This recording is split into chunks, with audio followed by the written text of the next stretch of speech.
corporate CEO like Zoya. And today I will show you the performance marketing trend report of April 2023. First, I would like to say thank you for all the feedback we got from the recent trend report, and this was really impressive.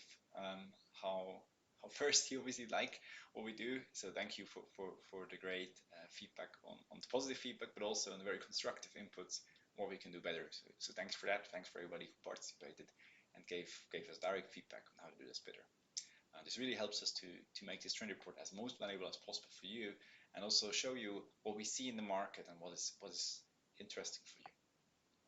So today I will again look into the return on ad spend trend indicator and give you a little bit insight on what changed and what's the development there. Then one important aspect which drives massive attention right now is really generative AI and ad generation. There are a lot of things going on, a lot of announcement, Google, Meta, everything. Then we look into ChatGPT and the Bing, so all around AI this time. And last but not least, the channel insights, where we have quite some important feedback and insights, especially around the Meta platform, which might be very important for you. On one side there was an overspend, on the other side there was a lot of hacks going on around Meta, so you might want to wait and look at that. That might be very important for you.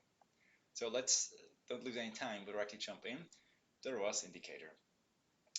Thanks for the feedback on that one. Obviously, we try to improve. So we now made the index more clear, and it's actually really an indicator rather than the index. So thanks for the feedback on that one. And let me turn directly into the numbers. So we see here the ROAS trend indicator. This is for the last 16 weeks. And we see here Easter, before Easter was as expected. It went up quite nicely.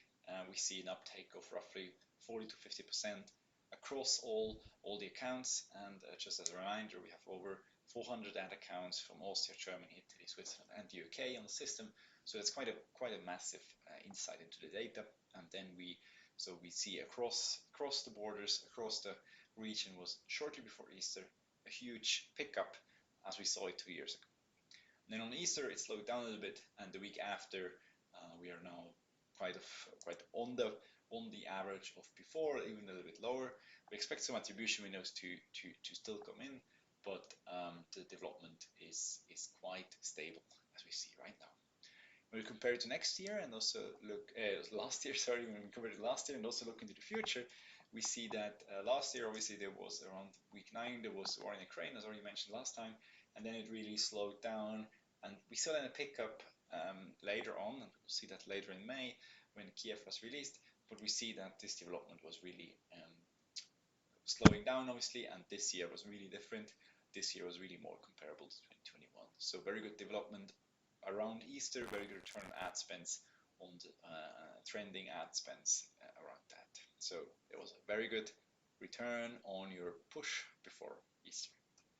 When we look into the normalized volume, so this is really how much is spending, then we also see there was huge return on ad spend, but there also was huge spend. So you see in green 2023, so this year started slowly, slower than last year, and then kind of this pre-Easter pickup not just drove revenue, but also drove more ad spend in the system. So we see clearly that there is a huge impact, and you also see last year it kind of then May, June were very strong months when it comes to actually the ROAS volume, or the ad spend volume, which was there. So we expect this to be similar this year.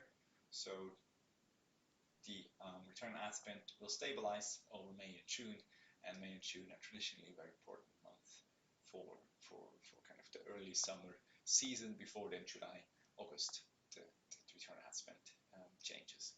So this is a short update on the trend volume. So we see here peak in Easter, and now we expect May, June to keep rolling nicely. So have your ad spend ready and invest it wisely as we go through May and June. And with that, I'll directly come to kind of the focus topics of today. One of the focus topics, which is generative AI creation. And I mean, this goal kind of kicked off with kind of this ChatGPT story, and it kind of was the start of a lot of development in that scene. And also development started earlier, but it wasn't visible that much. So now there's a lot of visibility, there's a lot of focus on it also not just on the data, but also on the application of actually how you can apply it to your organization. So give you a short insight. I mean, Midjourney is kind of a generative AI, so generative advisor networks, which allows you to really create something out of some input. So basically generate new assets, generate text, but also generate pictures. And Midjourney is basically kind of the biggest player there. Let's say most advanced algorithms there when it comes to pictures. And we see more and more applications in the wild now. And you see here just BBC Science. Basically, the Midjourney created this gothic image out of just telling him what he needs to do. And it's really challenging, obviously, the art industry, and more importantly for us, it's challenging the advertising industry. Right? The whole creation business of advertising is basically up on being challenged by these general advisorial networks. And the big publishers are together with it. So we see Meta just announced in beginning of April, that they were fully automated ad creation by end of the year. So end of the year, they basically want to tell you, hey, you can tell me this is your website, you can tell me this is your text, and then we will generate pictures, we will propose segments, we will propose audiences, and we will propose the whole text framework, and we'll try it out for you. So they're really pushing for that, and this will have a huge impact into the whole creation flow of advertising from our perspective. Same with Google. Google has first deployments already in the wild. So they started creating generative AI to create sophisticated ad campaigns with Bard, and also in the Performance Max campaigns. So there were some pilots in there, and I think we believe this will develop quite fast.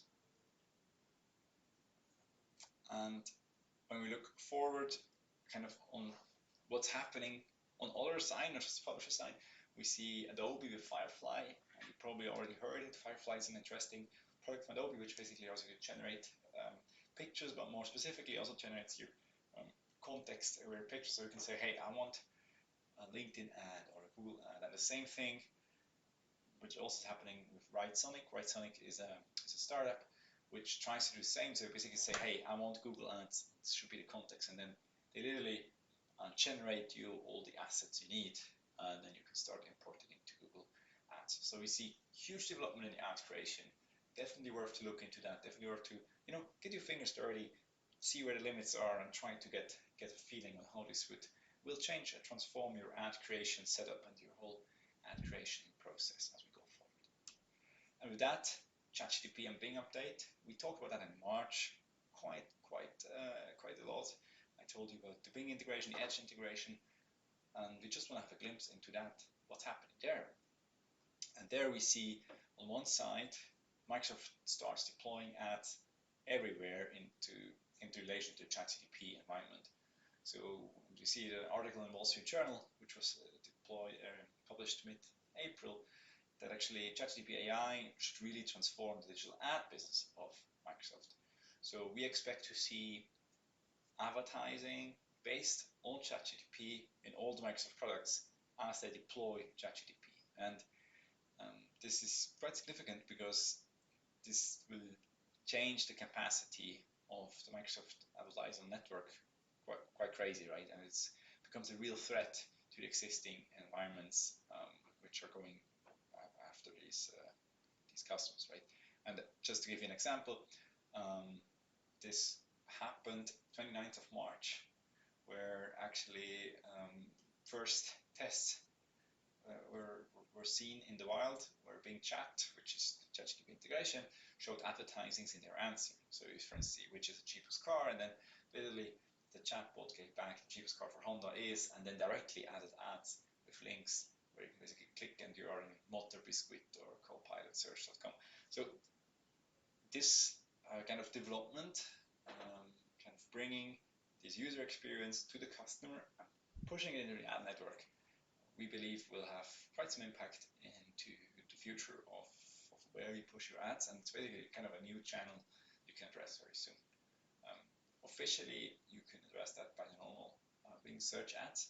We're not yet sure how contextually this will be integrated, and also right now we don't have any, let's say, reliable data on that in all the accounts which we see on Bing. Having that said, we will definitely keep an eye open for you on that one, and as soon as we see something in the wild, we'll keep you posted. And last but not least, I showed you last time search, search, impression, share. There were some questions. What is about Google? So now I added here Google for you. So you literally see the Bing ads impression share normalized now. So it's a little bit different number than before because we normalized it across the campaigns, and also you see the Google ads impression sharing relation. So obviously Google has more capacity but also more ad spend, so you have a little bit lower impression share in average than with Bing, but you see this changed literally when Bing started integrating ChatGPT and also when it got more and more volume. We will continue to monitor these metrics and see how it's going, but we see more advertisers going into Bing, and there's reason for that. The return on ad spend, if you make it clever, can really be very good. So that's interesting. Let's see how long this prevails until the return on ad spend is then worse again, because as we all know, the Bing search engine itself, the capacity is limited. So there will be a point, probably a faster rising point when it doesn't make sense anymore. So we keep an eye on. Right now we also see the models shifting quite some money on Bing campaigns, which are very good setup. But obviously that will change if there's saturation. That would also change if the ads are integrated in all ChatGPT answers or in Excel and Word and whatever.